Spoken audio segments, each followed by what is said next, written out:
This is the Purple Passion Project with host and clinical sexologist, Dr. Stacy Friedman. This is your go-to podcast for raw, real, and irresistibly juicy conversations about sex, intimacy, connection, and everything in between. Whether you're feeling a little stuck in your love life, curious about what turns you on, or just craving conversations that actually matter, you're in the right place. So now, please welcome the host of the Purple Passion Project, Dr. Stacy Friedman. What do you get when you mix purple, passion, and permission to be your true self? This podcast. Hi, I'm your host, Dr. Stacy, and this is the Purple Passion Project, coming to you live and unfiltered. It's the show where we talk sex, intimacy, connection, and everything underneath the surface, because let's be honest, small talk is boring and you're ready for the good stuff. So relax, drop your guard, and get ready for some truth, laughs, maybe a few gasps, and a whole lot of passion. And so today's guest, I am joined by someone who has helped thousands of couples step out of obligation and into deeper, more intentional intimacy. So Dan Purcell is here today, and he is a sex and intimacy coach. And he's also a creator of an app called Intimately Us, which I'm really excited to hear about, and Just Between Us. And his work focuses on breaking out of that duty sex that we all can't stand to feel obligated to do, and navigating mismatched desire, communicating clearly, and bringing back some playful, meaningful intimacy into long-term relationships. So we're going to bring Dan on here. Hello, Dan. Hey, happy to be here. Thank you, Lindsay. Or Stacy. That's okay. Different podcast, but here we are. How's everything going today? Other than I just, I got names. I'm so embarrassed. I'm embarrassed, but I'm happy to be here. It's okay. We could get that out of there. No worries. Lindsay, Stacy, same thing. I was just talking to a Lindsay earlier today, and anyway, it's all good. It's all good. I do it to my kids too. It's like, hey. Well, there's so many of them running around. You got what, 6 kids running around there? Yeah, exactly. Yeah, I remember my mom used to all the time, and I have a brother, and she would call me my brother's name all the time. I'd be like, Mom, I'm a girl, okay? And she does it with the kids. It's hysterical. But what you work on is exactly a lot of the things that I work on. And so I really liked the vibe when we chatted before. A lot of people, I just want to kind of start off with saying that a lot of people feel that desire should be natural. It should be automatic. And a lot of times it takes emotional energy and it takes relationship skills. I mean, a lot of it is a skill. And you had shared earlier on when we chatted about you having a lot of anxiety with it and uncertainty. And so I want to know, like, what kind of shifted for you? What moment taught you that this was what you wanted to do, and what kind of opened your eyes to see things differently? Yeah. I like what you said though first about how people think it should be natural and easy. And I bet for a lot of people, it was natural and easy at one point in the relationship. Like, do you remember anticipating a date night? You'd think about, what am I going to wear? What are we going to do? Are we going to kiss? You start. You're like, let me just put on some sweats and my hair in a bun. I'm happy. Right? We weren't that way, right? And then desire felt so natural and easy then. And now, fast forward a few years into a long-term relationship, you're like, I don't feel the same way as I did back then. Something must be wrong with me. Right. But what I think people don't realize is this is the work of any long-term relationship. I work with married couples. This is the work of marriage. And it's supposed to get a little boring. It's supposed to get, like, what got you there is supposed to break down to give you, like, burn to the ground, so to speak. So from the ashes, you can build something better. So it's part of the normal evolution, but only if you allow it, only if you let it transform you into that, whatever that next level is. For me, we talked about anxiety, anxious about sex, especially. I come from a really good family. My wife does too. But like most people with a conservative background, sex wasn't talked about a lot in our homes. So it just inherited, unknowingly, I guess you could say, just a natural anxiety towards sex. Like, you just don't talk about these things It's and whatever. common. It's very Uh-huh. common. And I don't blame anyone for it. It's just the way it was, and that's kind of the way we operated our marriage for about 13 years until that broke down and was no longer serving us, and we had to find something new.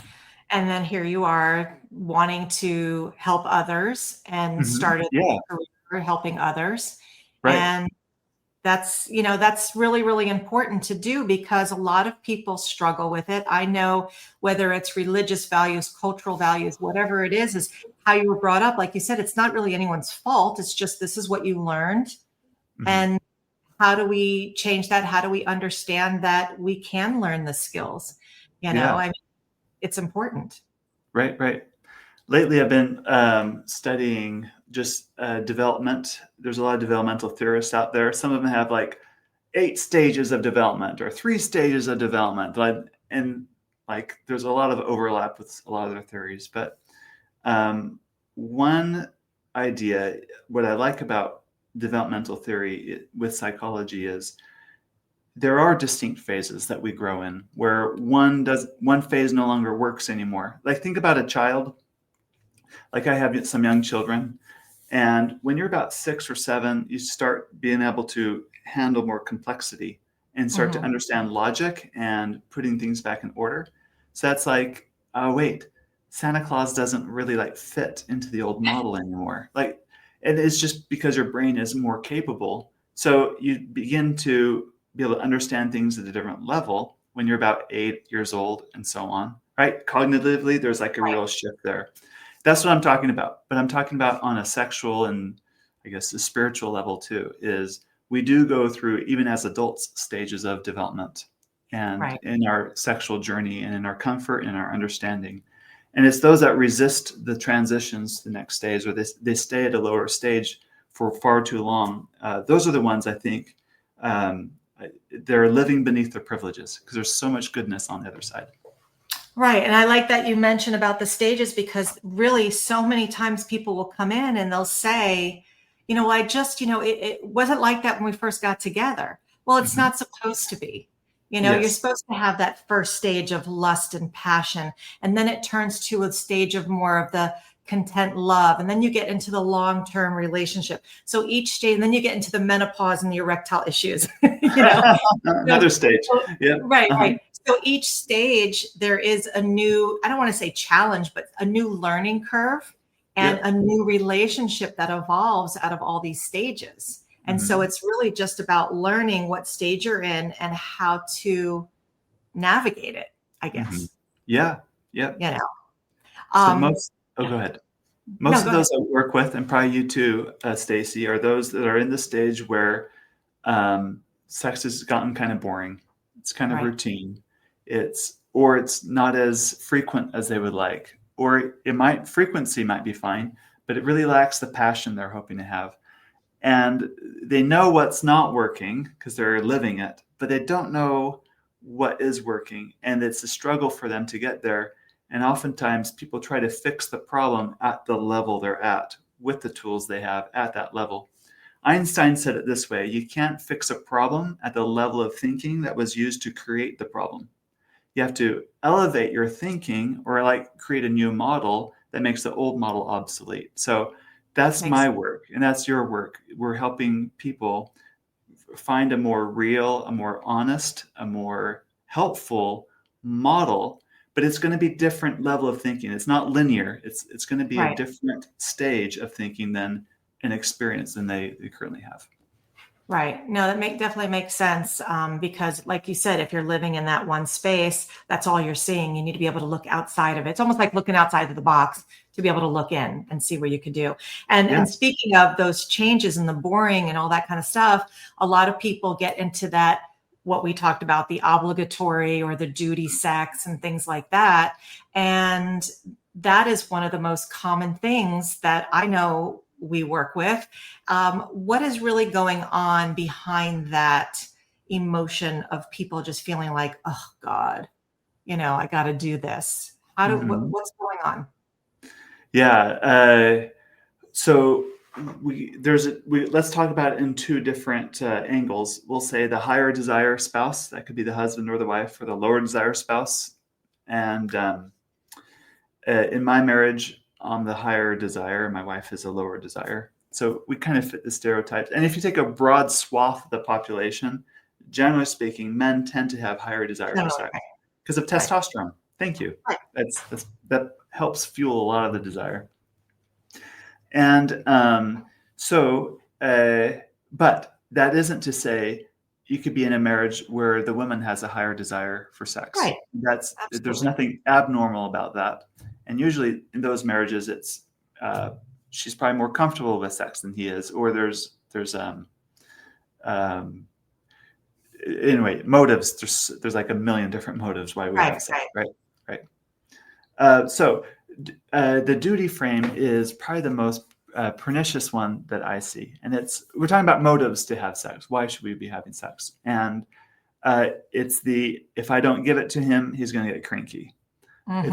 It's like this couple I coached a while ago, and they said in our first session, they're being really honest with me. She's like, if I don't give him sex, he has mental health problems. Like, he gets depressed. I'm dealing with that now with one of my clients. And he's like, yeah, I do get depressed. That's why they're agreeing. Yeah, exactly. And so I'm witnessing this couple where they're both playing into this narrative. They're close, they are both complicit in this idea that if he doesn't get sex, it leads to some real mental health problems. And they love each other. They don't want him to have mental health problems. So, Friday night, 7 p.m., like, okay, it's go time. Right. And she's going to help him with his mental health issues by giving him sex. And even though she might show up and she might have a good time and she might even orgasm and all those things, he's like, but it's not enough. I'm missing something. And she gets defensive. Like, what do you mean? I showed up. I was on time. I'm giving you what I promised to give you. Am I just not? No matter. And when you say things like that, she thinks, I'll never be good enough for you. Like, even if I give you 2 times a week or 3 times a week, it'll never be enough for you. That's how she feels. And but what they're trying to talk about, what they don't have the language for yet, is it's not about the frequency. It's not about getting in the sheets. It's about something about a matter of heart or bringing a soul to the experience. And energy. Yes, there's this energy that's missing, but you can't demand it from someone and expect it to show up, even though we try. And that's where I think couples start to spin around and have a lot of struggles. Yeah, because most people, if they're, going to have, there's this energy, like we talked about, the energy or the soul. So many people are like, well, I just want them to want it, yes. And that kind of is so desperate for them to want it, even if they're showing up and doing what the partner wants. Like you said, it's not good enough. So sometimes that can kill desire faster than just not doing it as often, because the person is like, well, I'm doing this, nothing is good enough, I'm done, and things like that. And pretending that you want it is not good either. So we have to figure out how to make that change and bring about that energy, to bring about that soulful connection. And, when you have obligation as the driving factor, what are some warning signs that you might see that tells you that desire is slipping away? What do you see one of the partners that maybe has a lower drive? Mm-hmm. What kind of signs do you see? The signs that I'd see in the lower drive partner there would be maybe a lack of enthusiasm. It's going to be very routine. It's going to be the same old, maybe some defensiveness. It's like, hey, it's like part of it is fear of giving the spouse too much, because they're afraid if they give too much, they'll take a mile. Like, give an inch, they take a mile. So I'm going to reduce this to as little as I can to get by, because I feel taken from in the sexual experience. Others might motivate and push themselves, like think, I want to have a strong marriage. I know sex is an important part of it. And I want God to be happy with my marriage. So I'm going to push myself to initiate more often or to be there and be more present. And I think that's maybe a good place to start. But long term, it's still another version of a duty frame, because you're going to feel like it's like a chore. Mm-hmm. And I think sex should be fun. I think it should be a time to really celebrate and enjoy each other, and it shouldn't feel like a drag.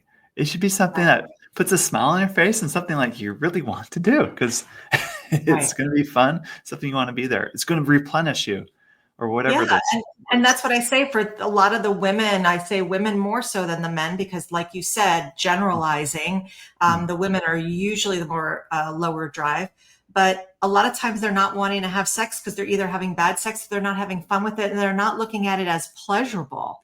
And so we need to kind of reframe, how can we make this pleasurable and fun? And I always, say to people, in my book, I have a quote that says, if you're not laughing and having fun while you're having sex, you're doing it wrong. And that's basically, what's so important. So I'm sure there's a lot of people out there listening that are like, holy crap, this is me. And they totally recognize themselves in this conversation. So what would you say is one of the first supportive steps that they can take to change this pattern of, oh God, dread? Yes. Maybe before we go there, let's talk about the higher desire spouse and maybe his or her role in this dynamic, because it's a little more invisible. And here's why. When a couple is struggling sexually, the one with the lower desire is going to be the gatekeeper of the relationship, right?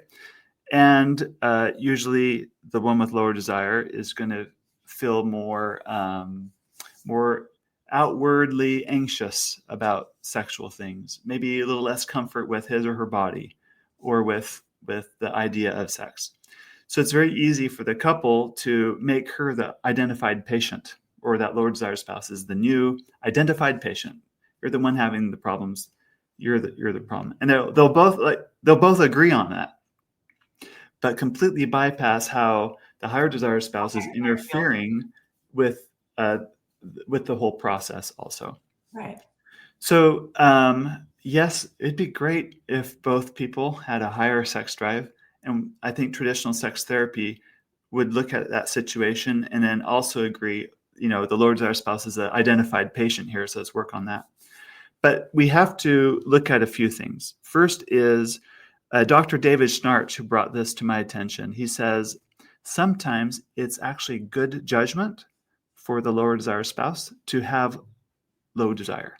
Like, it's actually a good reason why they have low desire. For example, if I had higher desire than my wife, and I was coming to her for sex all the time, but I had this like needy energy about it. In fact, I might even use those words like, I have needs. You're my only legitimate outlet. Where else am I going to go? I have needs here. Or it's, or quote a Bible verse that as a weapon, you need, right? Your body belongs to me, or what? Right. I hear about that too.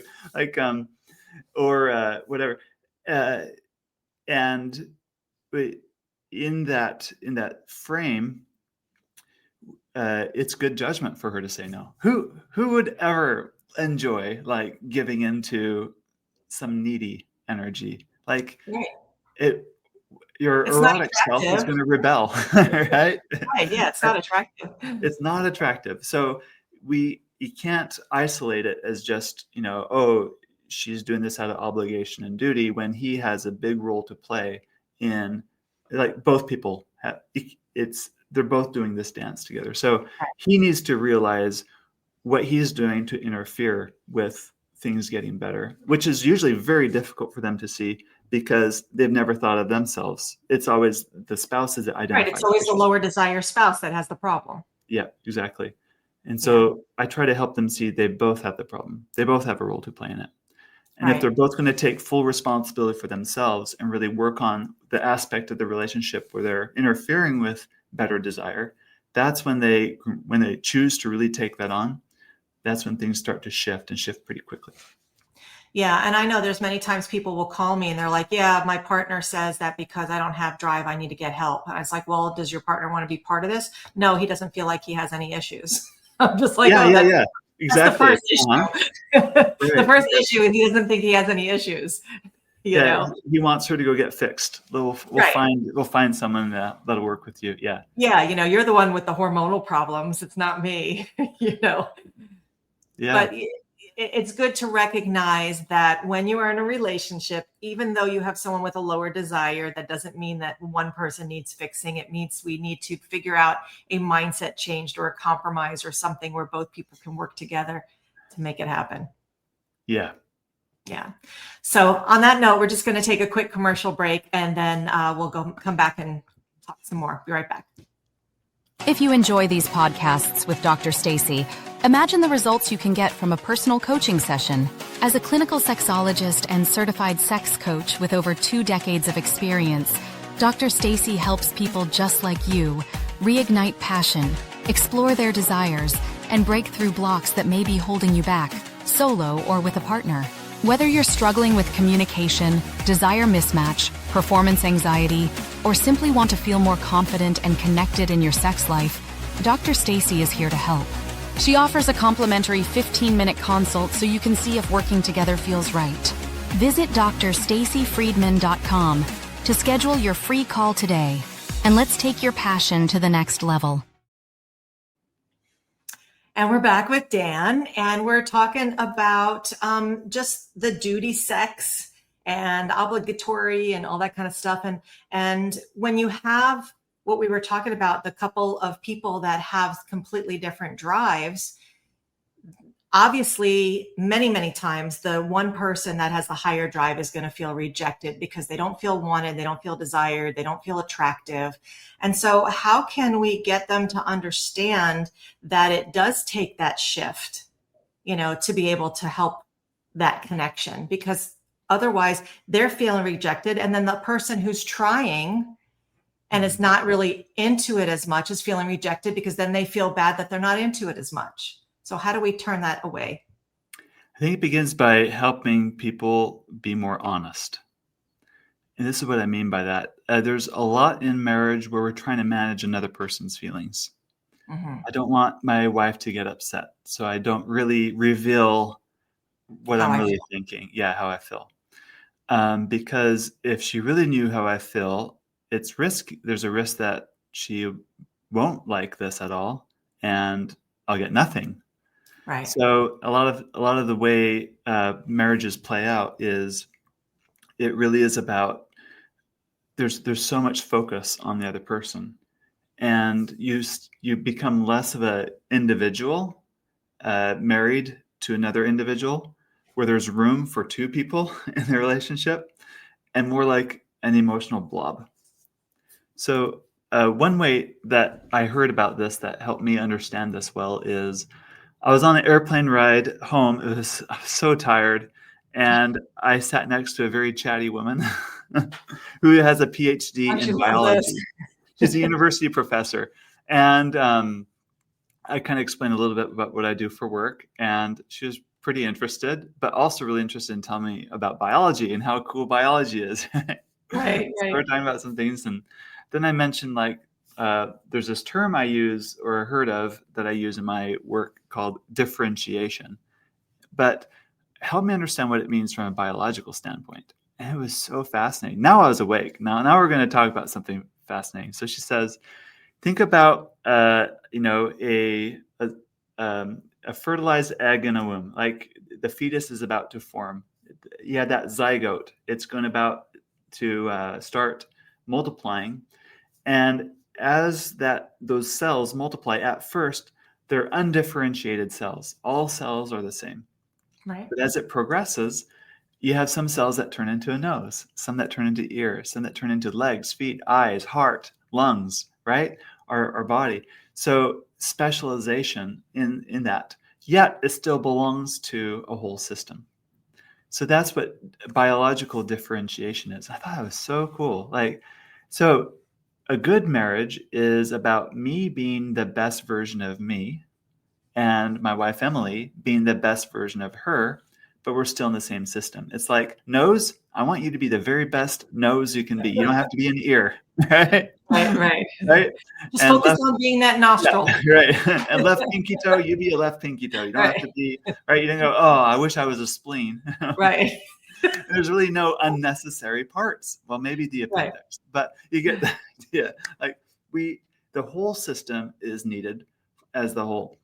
So differentiation isn't about me being all John Wayne and saying, I don't need you. It's about me being the best I am within the context of a system. And then she tells me something else. She says in her graduate school studies, they got to work on dissecting cadavers. And there was one cadaver that died of lung cancer. And when we think of cancer, we usually think of like cysts or these lumps of flesh that form within our bodies. Mm-hmm. But what they had found in this patient, and this is how cancer works, is the pleura, that's the lining that separates your lung from the rest of your chest cavity, had disintegrated to the point where it was all one like mass. And in other words, she was explaining cancer is undifferentiation. It's like the reversal. The cells no longer specialize. They kind of revert. They no longer stay separate. Yeah. They revert back to this like blob, like do whatever. Right. And so in a marriage, in a relationship, we tend to blob emotionally or psychologically in the way we fuse with each other. And part of it is because we have a low tolerance for being married to someone that has a different opinion than us, thinks differently than us, because we're always right. Yes, right. We're always right. And that's the hard part about marriage. And this is why it forces you to grow you up. Because if you want a long-term thriving relationship, you learn how to tolerate the discomfort of being fully you while also allowing your spouse to be fully themselves. Right. And that's not for wimps, because that takes a great deal of self-development, self-confidence. Jinx. Yeah. Yep. Yeah. So exactly. This is developmental is how I view it. Right. And also, I would assume that bringing all of us together in a blob is going to have an effect on desire and your energy when you're being sexual. And so when you're not able to be yourself, you're just blobbing into this energy. You picture it. I mean, whatever you're bringing in, I always say sex is a transfer of energy. And if you're not bringing your own energetic self and you're just blobbing into them, it's going to affect it. Mm-hmm. Yeah, exactly. Besides, you probably talk about polarity on your podcast. Like, it's the differences attract, and the more we can accentuate the differences in a healthy way, it creates a tension, right? An erotic tension. Absolutely. That's so vital for a healthy relationship long term. But you collapse it when you make your spouse fold into your reality or you fold into their reality too quickly, out of reaction, out of trying to manage each other's feelings so much. Right. And then you kill the erotic mystery. You kill the erotic passion at the same time.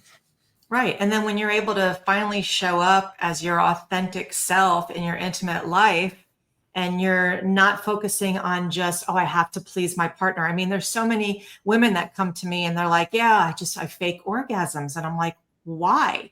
They said, because I don't want to make my partner feel bad. Yes, that's exactly. And it's like, God, but then you're taking away your erotic energy. You're taking away your pleasure. You're taking away your partner's pleasure, because most partners get pleasure out of their partner being pleasured, know?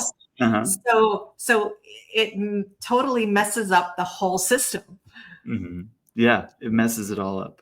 Yeah. So what is something how can people maybe build their authentic self separate and keep that differentiation rather than blobbing? Well, the universe has given you a gift, and it's called a spouse. And it's also called conflict. This is where you take a close look at your conflicts. And every marriage has conflict. I mean, every good marriage has conflict. Conflict's part of life. It's healthy. It can be healthy. Yeah, it can be. How you deal with it is what matters, I think. Right. And that's what we're talking about. conflicts are there to teach you a lesson, to invite you to grow and to be a more self, to bring more self to it. So find one area of conflict in your relationship. You probably don't have to look too far. And then you need to get more information on your role in the matter. And sometimes if you absolutely are stuck on that one, you can ask your spouse, because psychologically, it's been shown in studies, we're far more better at mapping. Mapping is the word for like tracking what other people think. We're far better at mapping our spouse's mind than our own mind about certain things. So your spouse has probably more insight into your own weaknesses than you do your own, for example, or your own strengths than you do, because our minds are a little blind to ourselves. We have a bias. So use your conflicts as your guide, invite your spouse to give you some feedback, and then look for areas where it's inviting you to grow. And if it's uncomfortable, you're on the right track. Right. And look at it as feedback and not a criticism. Oh, yeah. So people, you don't want to think that person, listen, the person is telling you something that they are seeing because they love you and they want to make things better. And so we just have to keep that in mind, because a lot of people will be defensive about things. Yeah.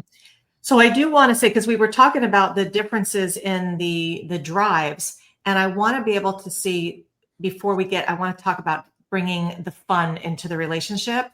But when you have the partner, let's say with the lower desire, and then you have the partner with the higher desire, how do we make it where each partner feels safe to be able to, the lower desire, grow their desire, and then the higher desire to be able to unintentionally push their partner to another space? Because like we said, a lot of times that lower desire person feels like what they do is not enough. So how do we kind of bridge that gap? And then I know a lot of it can be making it fun. Yeah, exactly. We'll get to making it fun. But one thing that I want people to understand is it's not easy. Right. It's not comfortable. Like we talk about, I don't feel safe. You're not going to feel safe. Have you ever done anything that's significant and meaningful in your life and it was easy? Right. There's always going to be a challenge. Right. It's always a challenge, and there's always a risk involved, and you're going to mess up, and it's a messy process. Welcome to life. Why would sex be any different? Right. But are you committed to it? That's the difference, I think. So I think that's the process. Whether trying to build a business or raise children or prepare to run a marathon, whatever, or become a doctor in clinical sexology, it's going to take a great deal of effort and discomfort. So, I cried every freaking day having to write my research papers. I literally cried every day, calling my mentor, going, "What the hell am I doing this for? Because it's worth it." You'll thank me one day. Right. And you did. It was worth it in the end. So just understand it's not like a rosy road. But that's where you grow. That's where the growth is. So you have to be willing to take that path. That being said, there's a whole lot of things you can do to make that path a lot easier. And that's to make sex fun, find new purpose in it, maybe find a really good coach like yourself. And there's a lot of things that can help, because what's on the other side is so worth it. And there's so much value there. Absolutely. I want to get to the juicy fun part in 1 second. We're going to take a 45-second break, and we'll be right back and talk about the fun of it all. Be right back. Looking to spice things up in the bedroom? Dr. Stacy's got you covered. From luxurious lotions to silky lubes and tantalizing toys, our collection has everything you need to turn up the heat and reignite that spark. Whether you're flying solo or with a partner, our products are designed to enhance intimacy and pleasure. Use the coupon code PURPLE and get 20% off your entire order. Visit drstacyfriedman.com, click the shop link, and explore our full range of goodies that are sure to bring out the fun in the bedroom. Let's make every moment more exciting. Dr. Stacy's Tantric Toys, where pleasure meets purpose. So the toys can be a lot of fun too. Absolutely, they can. Talking about fun. Long-term relationships have a way of sucking the fun out of sex. And like we were talking about early on, is that it can get boring. And, we know each other's body. We know what each other likes. We know all this stuff. And so what are some things that couples can do to bring about some of that fun, Well, to energize? Well, you'll need to switch it up. Like, Right. who wants to eat the same food every day? Who wants to wear the Right. same clothes every day? Now, there is a definite benefit to being with the same person. I'm personally pro monogamy for this reason. There's something about going really, really deep with one person. I'm talking like 10, 20. I've been married 22 years, and I'm just starting to like experience this in my own marriage, just really starting to like, I see what everyone's talking about now. When you have enough depth and history with someone, there's a level of eroticism that you can only reach at that point. Well, you got the comfort, you got the trust, the safety. And really knowing what the other person likes, like knowing really well. Getting to know them. That being said, after 22 years, my wife's still not the same person I married 22 years ago. She's changed. I'm changing. We're all evolving. We change. Yeah, absolutely. I mean, that's the thing, is that we're changing I always say to people, what you liked 10 years ago is going to be totally different than what you like now. So I mentioned at the very beginning of our episode, 13 years ago, things changed for me, where the old model wasn't working, the new model was. This is a phase in our life when we started to like experiment with a lot of different sexual behaviors and sexual acts and things like that. And we found so much joy, so much like fun and novelty. And there was anticipation again. There was just a little bit of that nervous excitement. Yeah, exactly. But that's not all of it. There was also more like depth. The bond between us got closer. Like we could communicate about things that we would struggle with before. We could both be more real with each other. We could handle each other better. And so the depth of our relationship also grew simultaneously. So there's that benefit to like adding the new, adding the fun. What helped us the most was to introduce bedroom games. And I'm a really creative person. I'd like to think so. And if I could just channel some of that creativity into our sexual play, it just made things fun. It takes the pressure off a little bit. You can relax. You can laugh a lot more, like you said. And so that's one aspect of many of what couples can do long term. Yeah. And I think that what happens many times is when I say to people, oh, we need to have more fun sex, they're thinking, well, I'm not really wild or kinky, and I'm like, it doesn't have to be that. I mean, what does playful sex really look like? I mean, like you said, playing some games, maybe trying a new position. What are some of your suggestions that you would say if someone asks, what are some fun sex ideas?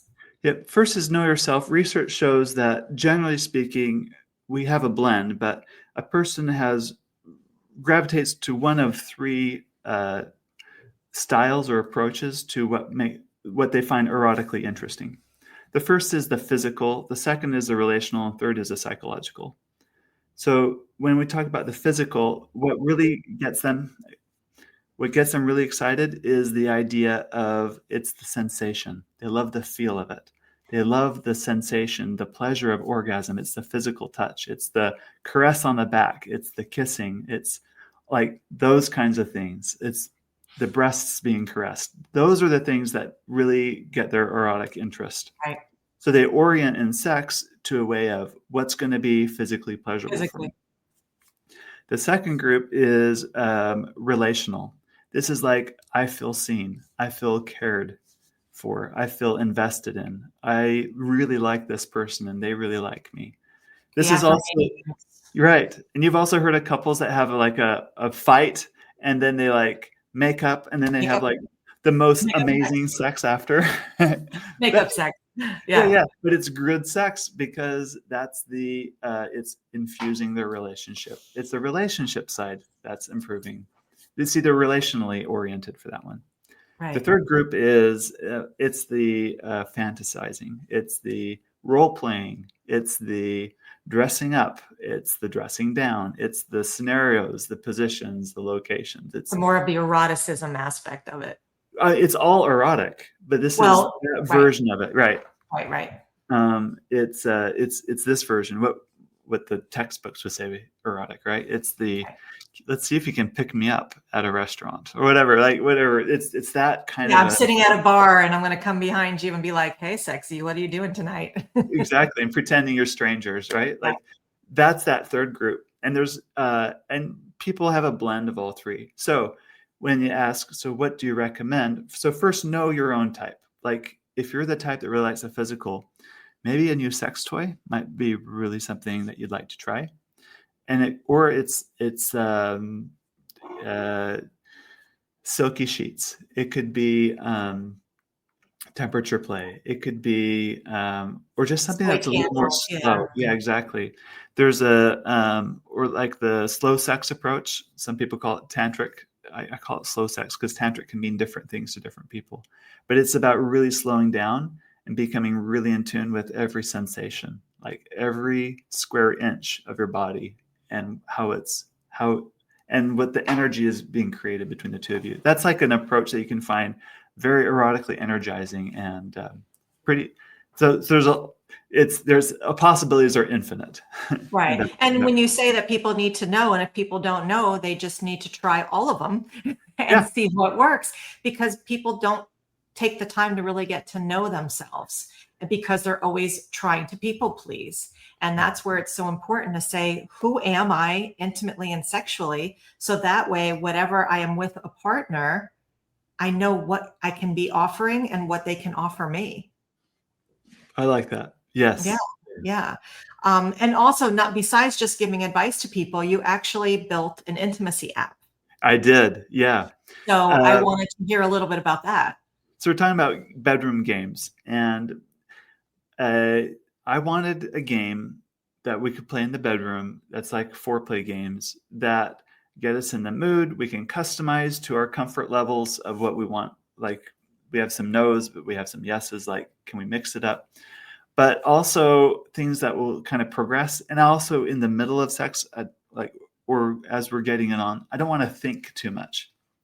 So my wife and I came up with a few bedroom games, and they're in digital form so that they can be updated frequently.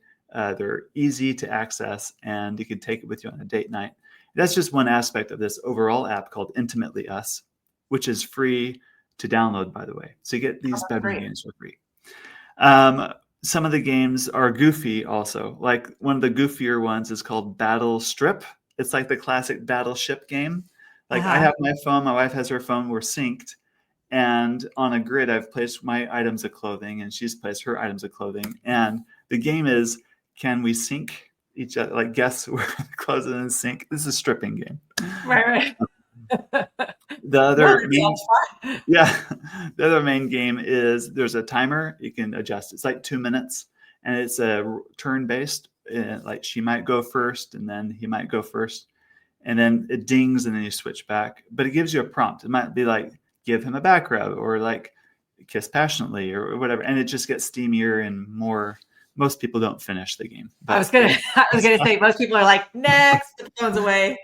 But the timer component messes with you because you're like in the middle of it. It feels so good. And then you got to stop. You're kidding me. But you know what, though? What's good about that is because so many times I'll tell people that my husband and I will just make out on a daily basis, but we don't have sex on a daily basis. We're always making out. Always. And I'm not just talking about a little kiss. I'm talking about a makeout session where I'm weak at the knees. And people are like, well, how do you just stop? And I'm like, because you do. That's the whole idea about foreplay. That's the whole idea about teasing and being playful and doing things through a day to help with the intimacy for the evening. So by playing these games that you're saying on your app and having to stop, it teaches people, first of all, self-control. Second of all, the fun of the tease. Right. Yeah. That's right. I like that. And it's simmering. It's keeping the pot warm.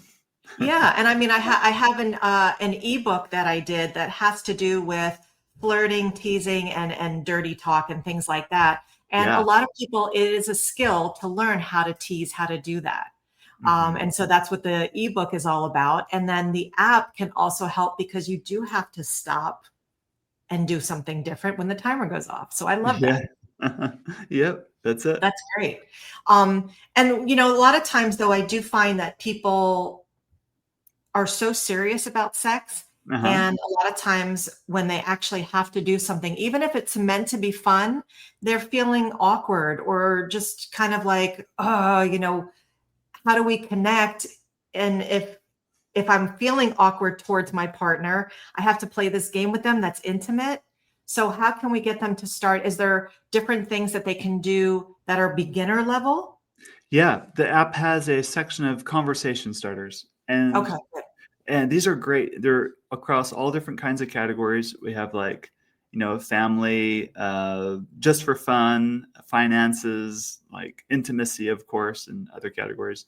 These are great for like a date night, or if you're going just for a drive. Nice. Pull up a conversation, pull up a prompt, and like, hey, what do you think about this? Or what was the time you felt this way? Or what did you experience like this as a child? And just really get deeper with people. And that's a great way to really and it's because it's about knowing. The more you know the person you're married to, like inside and out, which you'll never, ever be able to know them inside and out, but we try, right? It's that mystery in them, that drive to really want to know them. That will add a lot of erotic tension to any relationship.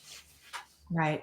No, that makes a really good point. And we don't take the time enough to find out the information, especially in long-term relationships, because people think, oh, well, I've been with them for 20 years. I know them.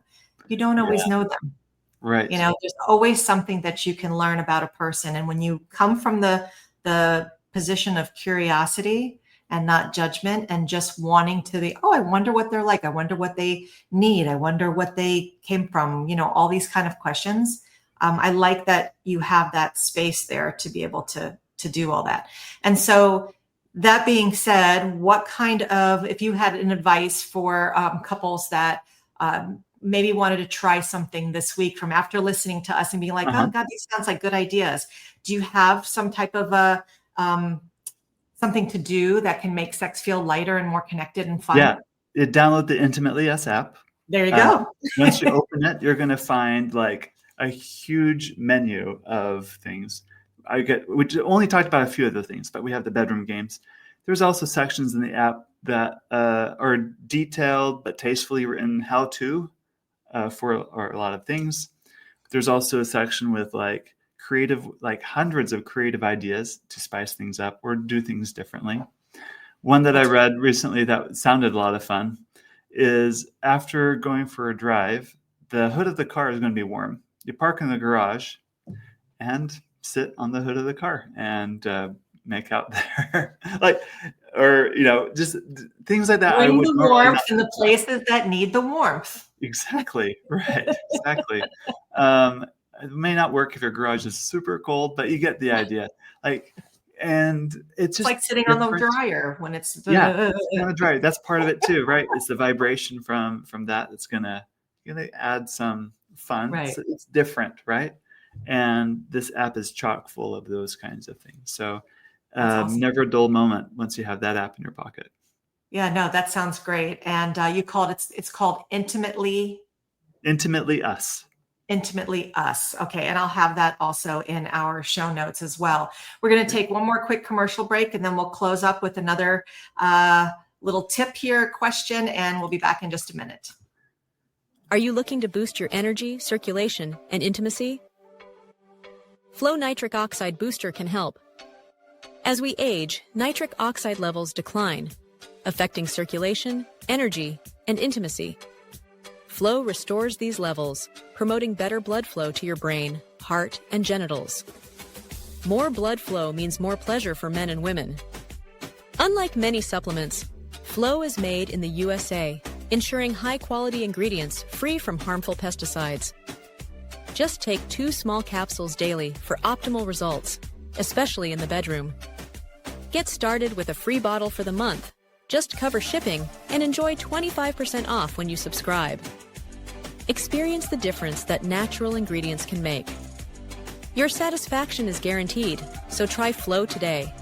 For a healthier, sexier you, go to drstacyfriedman.com to contact her for your free bottle or check the show notes for the link. All right. So I wanted people to be able to find you and whether they work with you, learn more about your app, whatever. So I'm going to put up your link here. So if people cannot see it, if you're just listening, it will be in the show notes. It's getyourmarriageon.com. But give us a little background of yourself and how you could help people and that information. Thank you. This has been a great conversation. I appreciate it, Stacy. Get Your Marriage On. We, again, do private coaching. We have a group coaching membership program. We call it the Next Level program. This is ideal for couples that want to just get their toes wet, just get in about how to build really deeper relationship. And we cover all these principles that we touched on today. I also do in-person retreats, and we also have a cruise coming up in October, which I'm really excited about. Nice. We have limited spots for that, and we might sell out by the time this airs. But we do events like that too. I have a podcast also called Get Your Marriage On, because we have our app we talked about, Just Between Intimately Us. I have another app called Just Between Us, which we haven't talked about. And that's for couples to keep flirting while they're apart. And a blog with many resources, a YouTube channel, and Instagram. Get Your Marriage On is our handle. So you can find some great information. So if someone is listening right now and they're thinking, gosh, it's been so long, I don't even know how to want sex again. What is one truth that you can tell them to give them some hope? That maybe. Yeah. As long as you don't give up, there's always hope. I talked to a 71-year-old woman and her 72-year-old husband the other week, and they thought they were hopeless. And then after our call, she sends me an email that I've never felt so much hope in my life. Like, oh, I got goosies. This is good. Like I thought we were a lost cause. We're old. I'm like, why do you think that because you're 71, you're done? Like, she's like, well, I guess I'm not dead yet. Well, keep going. Still have another 20 years. Yeah, they could still have another 20 years ahead of them. Yeah. Well, I don't know how long they have, but it's definitely not tomorrow. You're not done. Right. You got so much, live life to its fullest as they can. So now they're getting the help they need. And now they're starting to really address things that they haven't addressed. And even at 71, they're making the changes. So that inspires me. And I hope that inspires you. As long as you don't give up, there's always hope. Now that's a great ending of our episode here. So thank you so much for bringing such grounded, thoughtful, energizing insight today and reminding couples that intimacy grows from choices you make. Curiosity is my favorite word, and honest connection and not having that pressure. So I really appreciate you being here, and definitely check out his apps that'll be in the show notes. And thanks again for being here. Great. Thank you. So that is it for this episode of the Purple Passion Project, where we keep it real with just the right amount of spice. And if today stirred something in you, let it. Subscribe on your favorite podcast platform and on my YouTube channel at Dr. Stacy Friedman. And so if you're ready to go deeper, follow me all over social media at Dr. Stacy Friedman for resources, tips, fun adult products, or just for personal support. So until next time, stay curious, stay turned on, and never apologize for wanting more. We'll see you next time. This has been the Purple Passion Project with host Dr. Stacy Friedman. Tune in each week as Dr. Stacy breaks down walls, busting myths, and gives you permission to want more with no shame, no filters, and definitely no small talk. Check in every Monday, 7 p.m. Eastern, on your favorite streaming platforms. We look forward to seeing you next time. Be sure to visit drstacyfriedman.com to learn more.